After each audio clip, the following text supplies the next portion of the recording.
Here's the new SCP report, ma'am. Thank you, Jeremy. I'll review it right away.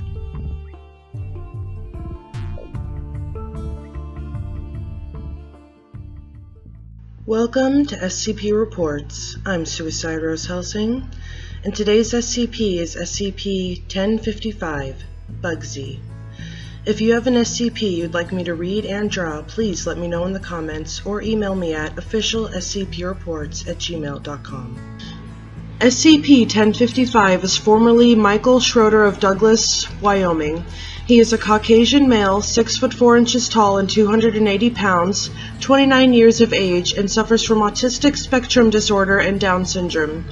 SCP-1055 may be addressed as 1055, Mikey, or any nickname which he suggests. Despite classification as an anomaly, staff are encouraged to address SCP-1055 with normal social pronouns in documentation and conversation. Accessed log. Delete or destroy after reading as per HP 5810 re Forbidden Knowledge Disposal. Under normal conditions, SCP-1055 superficially resembles a specimen of Ursus arctos horribilis, or the grizzly bear. However, its volume, mass, and morphology shift spontaneously. The means by which SCP-1055 gains and loses mass is not understood, but it appears to be in relation to the number and proximity of individuals who are aware of SCP-1055 and the nature of the attention it receives from them. Hostile or fearful awareness of SCP-1055 increases its size and hostility significantly more than benign awareness. But due to SCP-1055's violent nature, even a calm awareness of its existence can quickly spiral into potential containment breach as the danger it presents escalates and it exposes itself to more individuals. In the event of catastrophic exposure to human awareness, SCP-1055 will quickly be overwhelmed by its own size and will no longer be able to effectively move at will. However, it will continue to grow and produce sensory organs and appendages which are used to assault any living creature within reach. Even in confined or subterranean locations, SCP-1055's growth can exert enough pressure to cause tremors and massive structural failure, and pieces of biomass are capable of growing through and widening gaps or cracks of any size. Apart from its mass generation, SCP-1055 possesses no special ability to resist trauma. Portions of SCP-1055's biomass that are removed via trauma do not regenerate or continue living independently.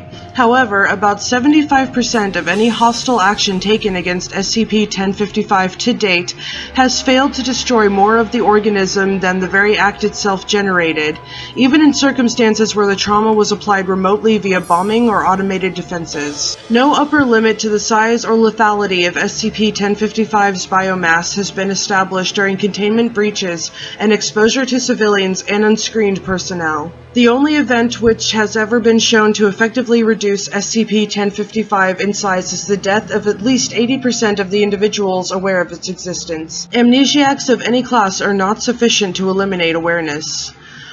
Total elimination of SCP-1055 is hypothesized to require the extermination of all previously exposed individuals, including the O5 Council itself and anyone who is reading this document. It is the O5 Council's unanimous opinion that a failure to properly restrain SCP-1055 could quickly spiral into an XK class scenario if its existence became publicly known.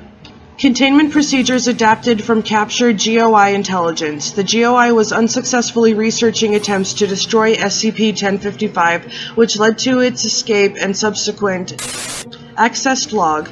Delete or destroy after reading as per HP 5810 re Forbidden Knowledge Disposal. Current procedure was adopted following SCP-1055's 12th containment breach, which resulted in sustained precision bombing upon former Site-76 and the loss of all personnel within, with the exception of D-1055, previously classified D-492291, C Form 1055-46 re Termination Exemption. Double-blind recovery teams found D-1055 alone in the rubble, clinging to shredded remains of SCP-1055 as a security blanket. It is hypothesized that D-1055 lacks the full capability to understand Bugsy's true nature. and that, as his awareness of SCP-1055 is obsessively protective and affectionate, he is not capable of triggering the escalating growth and hostility that normal human interaction with SCP-1055 produces. According to interviews with containment personnel, it appears that SCP-1055 itself either currently lacks the body and muscle mass to resist D-1055, or it simply lacks the will to resist. The majority of personnel have been successfully convinced that SCP-1055 is a poorly sewn, if disturbingly realistic, stuffed animal. Any movement or other indications to the contrary have been attributed to D-1055's supposed anomalous nature. I don't care that this arrangement has worked out the best out of all previously scrapped containment schemes. It is not sustainable in the long run to ask a mentally challenged man to keep the end of the world at bay with hugs. We need a long-term solution, preferably orbital or oceanic, to keep exposure to human awareness at an absolute minimum. 05-10. Tell Mikey that we're taking Bugsy away and we're facing a brand new containment breach. I recommend doing so in person. That would at least be one less person who knows about this thing. 05-5. Via Protocol 12, we are already recruiting in plenty of mentally challenged individuals for Keter work.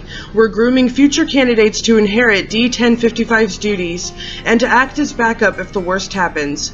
Argue all you want for putting it in the sky where anyone can see it. This is the cheaper and safer option by far. 05-7. So most people in the SCP Foundation know SCP-1055 to be a mentally challenged man.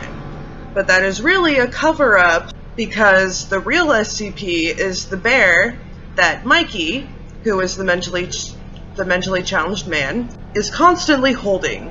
And so, since most people think that Mikey is the SCP, every time they see the teddy bear, who Mikey calls Bugsy, by the way, so every time they see Bugsy do something strange, they're just like, oh, well, you know, it's because Mikey's an SCP and he can do weird things and he made it move. So that's pretty much the SCP Foundation's method of keeping this thing under wraps. So unfortunately, by you guys listening to this right now, we might be facing the end of the world sooner than you think.